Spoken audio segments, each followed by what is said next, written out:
exactly with the correct amount.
I must admit, I love that song on Magic. It's one of my favorites from The Crossing's new release, Chemical Gods. What I get from I'm Magic is the will of changing your destiny or future and letting go of the past, which has been my journey in the last 2 years. Changes in my career, college, and jobs, and moving forward, grabbing opportunities as they fall in my lap and working hard to make my vision and dreams come true. There are some that are obsessed with living in the past and can't let go, and they age with anger in their hearts, not being able to forgive and forget. What I love about I'm Magic is that it encourages everyone to be in control of your destiny, let go of the past, leave a bad situation, and move forward for positive adventures and changes. We hear songs on radio every day of our lives. Most of them are gibberish. There are only certain songs that stand the test of moments and times that become part of our life experiences that we will always remember. Lyrically, The Crossing Chemical Gods have 40 song tracks that will take the listener on a journey of real life experiences and memories that stand the test of time, and many will say that Automated Man reflects the song of their life and much more. And the hard rock rare sounds have that addictive, catchy quality which hooks the listener into playing all the songs. It's really tough to pick a favorite song off The Crossing Chemical Gods. All songs are well mastered and filled with imagery. To check out The Crossing's music, log on to myspace.com/thecrossing1111 or thecrossing.info. You can order CDs, merchandise, and check out dates of their live shows. They love putting on a killer performance for their audience. Hi, DJ Tina here, host of HMTV Canada E-Zine. With me today is Denny, bassist and vocals for The Crossing. Hi Denny, how are you? Good, how are you? Good. I must admit, I have a favorite song track, I'm Magic. It kind of reflects being in control and changing your destiny or future, or letting go of the past, or moving into the future. Is that what the song was based on? I mean, I feel the same way about this song as you do. Steve and John actually wrote that one, and as usual, I kind of don't really ask the guys about it, you know. Mm-hmm. I like to interpret it the way I do, like as a fan, if I'm listening to my favorite records, you know, growing up. Because I found sometimes when the guys that wrote it explain it to you, sometimes it loses something that you thought. But that's exactly the way I feel I feel about the song the same way that you do. And it's to me, it's like a song that's kind of desperation, but coming out of it kind of thing. But it's one of my favorites too. It's nice and heavy, and it's a good live one. What motivates or inspires the band to write these lyrics based on relationships or deep emotions? Well, I would say, everything. Because our lyrics kind of run from, like, I'm Magic and Chemical Gods, which are pretty serious songs, to songs like Genie, which are kind of a little bit silly and fun, But, and then there's other tunes like, Can't Desert Me Now. It's almost like a character. It's, like, written from somebody else's perspective. So I think as songwriters and lyricists that whatever comes. There's a song that we're working on for our next record called Rock that's very specifically about a very specific relationship. So to answer your question, it's a little bit of everything. It's life, Do all the band members contribute to the lyrics? Yeah. Okay. Absolutely. We contribute on everything, and it is funny because you never know who a song comes from, and our our kind of hardcore fans, they could tell, like, oh, that's a Steve song for sure, So that's kind of getting cool where our fans are telling us, who wrote those lyrics, who wrote those tunes, because you're getting to know, the little subtle differences between the styles, Can you tell us the highlights of your recent release, Chemical Gods? Well, I think the big three that we're sending out as a kind of singles are the title track, Chemical Gods, Rebellion, and Automated Man. But like you said, it's a double CD. There's 40 songs on there, so pick your own highlight. We tell when I talk to people like you that are good enough to have us on, that they say, "What do you want me to play?" And I'll give them some suggestions. But if you have a favorite, like you said, I'm Magic. You guys like that one? Play it. Now, why 40 songs? Were some of these locked in a vault over the years, or some of them were unreleased? Well, that's a good question. I think when you talk to songwriters, and guys will tell you this a lot, that, The Crossing is a rock band, a hard rock band, a high-energy type band. And over the years, people always say, I got this tune that I came up with, and it's a great song, and I really like it. It doesn't really fit in with our what we're doing here. And I'm going to save it for a solo project or a side project or give it to another band or sell it. Well, each of us as songwriters probably had 3 or 5 of those type of tunes. And when Steve and John started showing me their ideas and I was showing them my ideas, it was like, some of this material, is too good not to kind of put out there, So that's why we have 2 discs. Disc 1 is our rock disc. It's probably the album that we would have made. And disc 2 is kind of the stuff that we didn't feel fit on disc 1, but we felt they were real good songs. So some of them might be a little more progressive, some of them are a little lighter, more pop. It's basically our side project, except that we put it right in with everything else. And we kind of had the idea that if we didn't put it out now, it'll never see the light of day. It'll be one of those tunes that just fade away and never get heard. So I'm glad we put it out. I think it took a little bit of kind of guts on our part to do it, because we're putting ourselves out there in a different light than people see us. But if you dig into this too, there's some quality stuff on there. Now, do all the band members share the same influences for their music, or do they like to experiment and try new things to their sound? Well, I think there's a core. There's a handful of influences that we all share. Okay. And besides that, it's kind of all over the map. Okay. I think we're all kind of fans of kind of old school metal and Priest and Maiden and stuff. We all had it was like listening to our older brothers' records when we were kids and sneaking in and listening to the Sabbath records and Rush albums and stuff. I think all of us are pretty big Alice in Chains fans, STP, bands like those. But after that, like, everybody has their faves. And I know John he probably writes some of the heavier of our stuff, but he's one of the biggest pop fans, out of the 4 of us, and I like a lot of alternative type of stuff. So like I said, there's a core there that we're all the same, but what's nice is that each of us does bring in a little something and kind of turn each other on to some different stuff that we wouldn't normally be turned on to. Out of all your albums, Chemical Gods, Daisies, and The Crossing, which one is the band's favorite, or the one they're most proud of in accomplishments so far to date? Well, I'd have to say Chemical Gods, and I know all the bands say that it's the newest one for sure, but I really do believe it is our newest one because there's an evolution there. I think the first Crossing record was a rock record with a lot of pop influences. Daisies was a progression of that with a little more rock, and I think that Chemical Gods is a full-blown hard rock record with an accompanying CD that has some pop influences and some progressive influences. So I think a lot of people say, oh, it's 40 songs and whatever, and I don't. That's not what I'm proud of, because it's not always about quantity. Mm-hmm. But I am very proud of the quality of this album and the songwriting and the performances. I mean, Steve's singing has never sounded better. I think he just evolved into a great rock singer.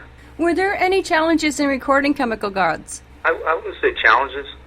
We kind of did it at our own pace. So, although if you ask John, who engineered it, he might tell you there were some challenges. But for me, it was great. I just kind of came in and did my stuff. But we had the luxury of taking our time on it. And if we needed to redo something, we redid it. We have a studio, so we don't have to pay $300 an hour to try to finish some stuff up. So I thought it was a lot. I thought it was a lot of fun. We weren't under a time pressure, so I liked the way it went down. It was pretty cool. Who helped with the mixing and the mastering of the album? Well, we had like I said, John engineered it and pretty much produced it, and then we had a little bit of help from Eclipse Studios, but pretty much we did it ourselves. So. Okay. And like I said, we learned a lot along the way, and we made some mistakes and fixed them. And so, coming out of that, if we do this again with our next album, I think it'll be that much smoother. It was a learning experience, and I'm glad we did it. I think it's awesome, especially for the band and how they self-produced this album. It's just amazing what has come out. It's a really good, excellent work, excellent CD, and well-mastered one too. Will the band be producing any music videos off their song tracks from Chemical Gods? Well, that's a good question too, because that's what we've been throwing around lately. That's the one thing we're missing. We got we're playing the shows, we got the albums, we got the T-shirts and all that stuff, but it's time for a video. And we actually jumped into something a couple months ago to get it. It didn't seem like the right situation, so we're going to start all over and do it. But that is the one thing that we need to get out there as a band. To be our first video and probably our only video for a little while. I don't think we're going to make 5 of them this year, but we might make one. We want it to be really great, so we're kind of taking our time. We feel a little pressure to get it out, but we want it to be good. Any ideas for the storyboarding, like maybe special effects, 3Ds, or anything like that? So, well, one of the ideas, we were going to possibly do Rebellion as our video, and we were going to have it storyboarded. Was kind of like a riot. We were going to try to Cool. put on a riot, and we're going to have Steve up there with a bullhorn and inciting the mob and stuff like that. Along with some live footage and stuff. We want to use a lot of live footage because I think that's really the strength of our band. I mean, you come to a crossing show and it is a riot. I mean, Pat, John, Steve, they're out there just laying it out, man. And sometimes I'm sitting there playing, I'm in my little corner of the stage, and I'm just watching these guys. Mm-hmm. If I'm enjoying the show from where I'm at, I'm hoping that everybody else is. And it seems like we get we're loud and we're having a good time and we're getting sweaty, and I want to capture a lot of that on the video too. I want to make sure there's a lot of those elements in there. I understand that the Crossing is unsigned. Are you actively seeking a record label to help with the distribution and tour support? Actively looking, I guess so, but you know how it is with labels. We want the right deal. We don't expect someone to come and give us $1 million and put us on tour with U2. But on the other hand, we don't want to be chasing around a bad deal, and we don't necessarily want to be starving signed artists. I mean, we're doing just fine on our own right now. So if we do sign, it needs to be better than it is now. And I'm hoping. I mean, there are a lot of great labels out there. A lot of small labels are great. We'd love to hook up with those guys, but like I said, we're not ready to just jump at anything. What's the music scene like in Chicago, Illinois? Is alternative a popular style of genre that receives considerable amount of airplay on local radio in your area? Well, radio here, I would say, is classic rock is still really big. I mean, you still got your, you could hear AC/DC almost any time of the day if you flip around, stuff like that. Obviously, you got your, hardcore pop stations. As far as the club scene and stuff, the original scene is a lot smaller, for bands like us that are doing original music. You could probably be busier and make a lot more money being a tribute band or 80s cover band and stuff like that. Oh, really? But, nice. And you could make a career out of that. The cool thing, though, about the Chicago music scene, the positive side, is the clubs and the venues that do support original music are the coolest clubs. Now, do you have a lot of clubs in your area where you can secure gigs and nightclubs are fine places to play? Oh, absolutely. And like I said, that's the positive side about the Chicago music scene. The clubs that do support original music are are definitely the coolest clubs in the city. Those are the clubs you want to play. The guys that I was talking about, in the cover bands and stuff like that, they're playing the big bars that they just want, music that people know and stuff like that. Those aren't necessarily the clubs that you're going to get attention. You could play down here at the Metro and the Double Door and, some of these clubs that support original music, and the fans are great because they're there to see some original music. The clubs are supportive of it, and you get a little bit more attention, a little bit more cred, so there's less clubs to choose from when you're playing original music, but they're better. How have your live shows been? Have you been receiving a great turnout of fans attending? As far as attendance to our shows, that would yes? Yes. Oh, sorry. Okay, yeah. It's been real good. For example, we're playing day after tomorrow, Tuesday night, and those are actually my favorite ones to play because I like to see who's coming out on a Tuesday. And when you pack a place on a Tuesday, it feels good. Fridays and Saturdays obviously are awesome, and we do better on the weekends. But I kind of get a little kick out of filling up a Tuesday or a Thursday night. It's telling me that people are actually coming out, spending some money, coming out on a weekday, staying up late. Just to check out a Crossing show. Do you sell merchandise and CDs at your live performances? Yeah, we do. Okay. We do. As a matter of fact, we just got our new line of T-shirts a couple of weeks ago, and they're real cool. So we've been selling. We had the old stuff for a while. Now we got we're running out of that, so we got some new stuff, new designs, and it's cool because now, like you said, I get a kick out of playing a show and looking out in the audience and seeing, 20% of the people out there in a Crossing shirt. It's pretty cool. Awesome. At your live shows, is there like a lot of teenagers that attend or all ages attend? No, usually we do, most of the clubs here are 21 and over. Mm-hmm. Okay. Do you usually play music festivals in your area? We don't usually do festivals. Okay. Like I said, a lot of the big festivals where we're at this year. For example, the headliner was a Eagles tribute band, and usually the festivals around here in Chicago, those are the type of acts that they like to sign, stuff that everybody knows their stuff and stuff like that.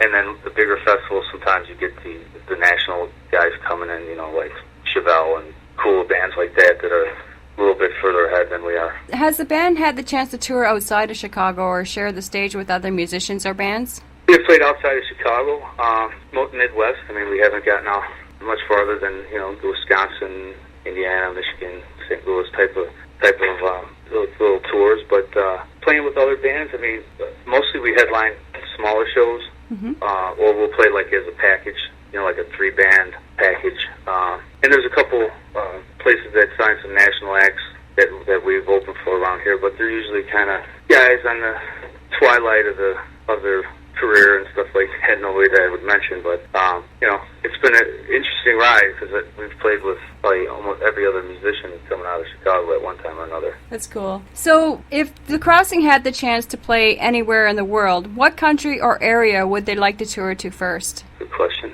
The first place I'd like to play is Alpine Valley, which is right up here in Wisconsin. It's probably 45 minutes away.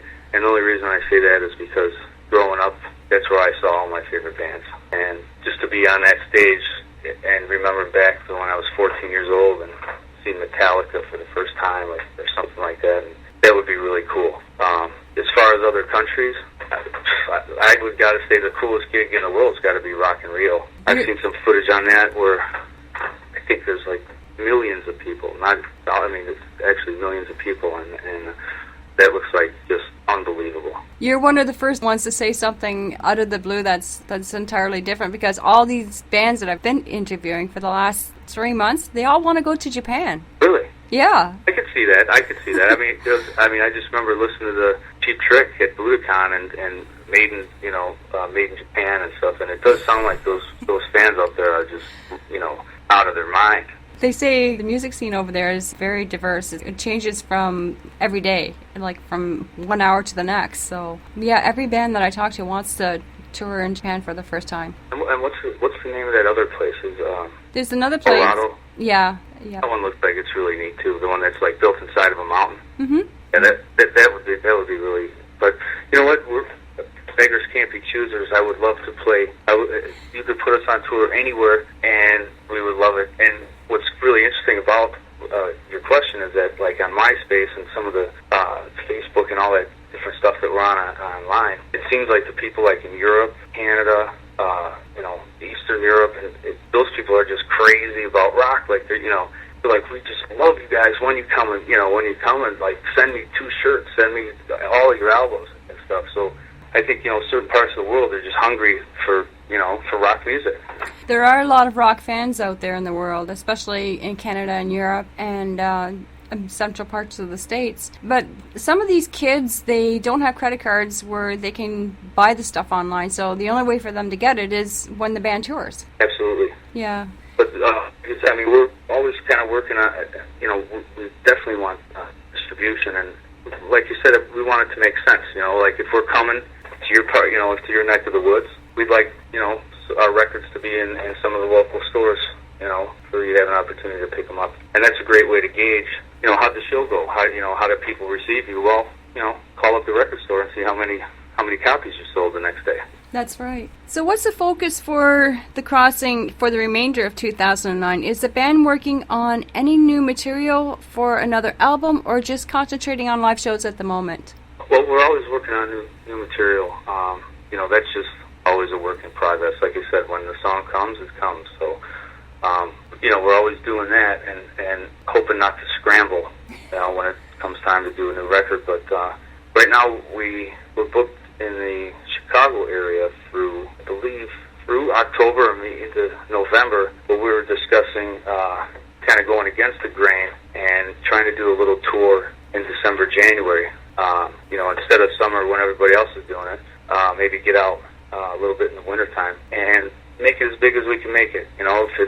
If it ends up still being here in the Midwest, that's fine, but if we could branch out, maybe get Ohio in there and a couple other states that we haven't been to yet, that's what we really like to do. And we're actually thinking about trying to package a tour, getting a couple other bands with similar type of sounds and similar type of audience, package it together, and hit the road for a little while.